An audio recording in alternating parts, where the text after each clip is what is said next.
বাংলাদেশের ইতিহাসে কোনো জেলায় ২৪ ঘন্টায় চতুর্থ সর্বোচ্চ বৃষ্টিপাতের রেকর্ড করা হয়েছে কক্সবাজারে। এটা ছিল ১৩ সেপ্টেম্বর। এই বৃষ্টি এখনো অব্যাহত। বৃষ্টি কক্সবাজার ছাপিয়ে সারা দেশে এখন প্রবল বর্ষণে বিপর্যস্ত জনজীবন। তাহলে কি আবারও বন্যায় ভাসবে দেশ?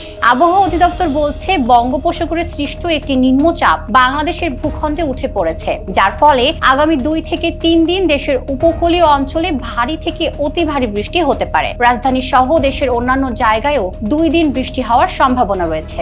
এছাড়াও ঢাকায় হালকা থেকে মাঝারি বৃষ্টিপাত হতে দেখা যাচ্ছে। কক্সবাজার উপকূলে ভারী বৃষ্টির পেছনে সপ্তাহখানেক আগে ভারত মহাসাগরে সৃষ্ট ঘূর্ণিঝড় ইয়াগির প্রভাব রয়েছে বলেও আবহাওয়া অধিদপ্তর থেকে জানানো হয়। এরই মধ্যে বাংলাদেশের ইতিহাসে কোনো জেলায় ২৪ ঘন্টায় চতুর্থ সর্বোচ্চ বৃষ্টিপাতের রেকর্ড করা হয়েছে কক্সবাজারে। ভারী বর্ষণের কারণে চট্টগ্রাম বিভাগের জেলাগুলোর নিম্নাঞ্চল প্লাবিত হতে শুরু করেছে। আবহাওয়া পূর্বাভাস অনুযায়ী শনিবারও দেশের ৮ বিভাগের উপর বৃষ্টিপাত অব্যাহত।